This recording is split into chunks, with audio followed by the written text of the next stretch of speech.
بسم اللہ الرحمن الرحیم۔ صرف 5 منٹ کا مدرسہ قرآن و حدیث کی روشنی میں 350واں دن 20 ذی الحجہ۔ نمبر 1، اسلامی تاریخ۔ حضرت جلال الدین رومی رحمۃ اللہ علیہ کی علمی خدمات۔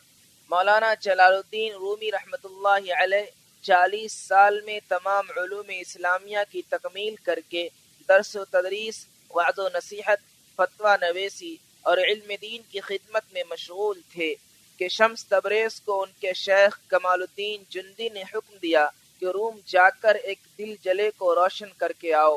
وہ حکم سنتے ہی چل دیے اور رات کے وقت ایک سرائے میں ٹھہر گئے۔ سامنے ہی بلند چبوترا پر شہر کے بڑے لوگ تفریح کے لیے بیٹھتے تھے۔ حضرت شمس بھی اسی چبوترا پر بیٹھا کرتے۔ مولانا روم نے یہیں ان سے ملاقات کی اور ایک دوسرے کو پہچانا۔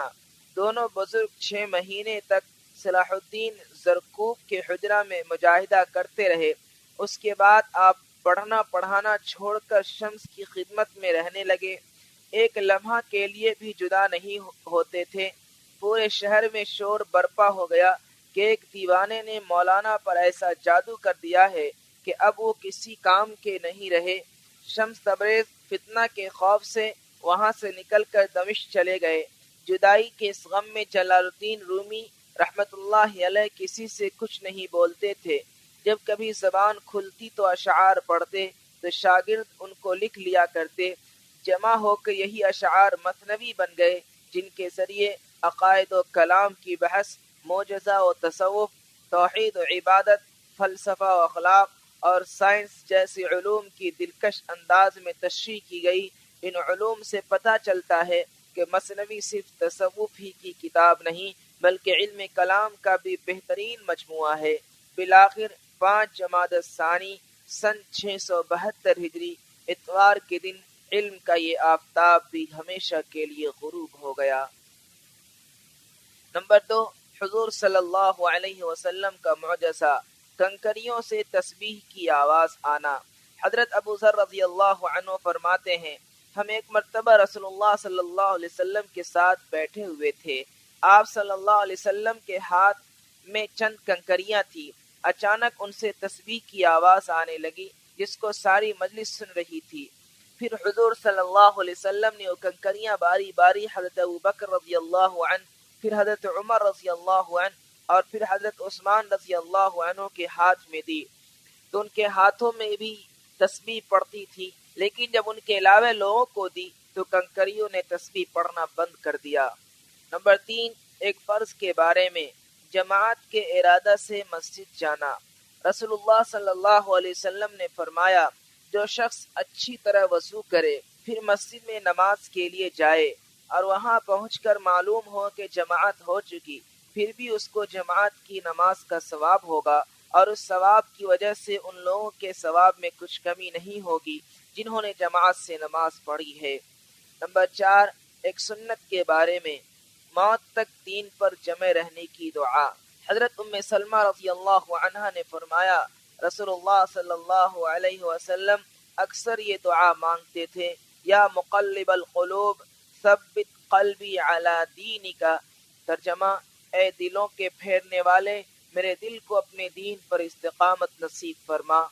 نمبر 5، ایک اہم عمل کی فضیلت، اللہ ہی کے لیے محبت کرنا۔ رسول اللہ صلی اللہ علیہ وسلم نے فرمایا، جو شخص اللہ ہی کے لیے محبت کرے اور اللہ ہی کے لیے نفرت کرے اور اللہ ہی کے لیے خیریت کرے اور اللہ ہی کے لیے خیرات کرے اور اللہ ہی کے لیے دینے سے رک جائے تو اس شخص نے ایمان مکمل کر لیا۔ نمبر 6، ایک گناہ کے بارے میں، اللہ اور اس کے رسول کی نافرمانی۔ قرآن میں اللہ تعالیٰ فرماتا ہے، جو شخص اللہ اور اس کے رسول کی نافرمانی کرے گا اور اس کی مقرر کی ہوئی حدوں سے آگے بڑھے گا تو اللہ تعالیٰ اس کو آگ میں داخل کرے گا جس میں وہ ہمیشہ رہے گا اور اس کو ذلیل اور رسوا کرنے والا عذاب ہوگا۔ نمبر 7، دنیا کے بارے میں، دنیاوی زندگی ایک دھوکہ ہے۔ قرآن میں اللہ تعالیٰ فرماتا ہے، اے لوگو، بے شک اللہ تعالیٰ کا وعدہ سچا ہے، تو کہیں تم کو دنیاوی زندگی دھوکہ میں نہ ڈال دے اور تم کو دھوکہ باز شیطان کسی دھوکہ میں نہ ڈال دے۔ یقیناً شیطان تمہارا دشمن ہے، تم بھی اسے اپنا دشمن ہی سمجھو۔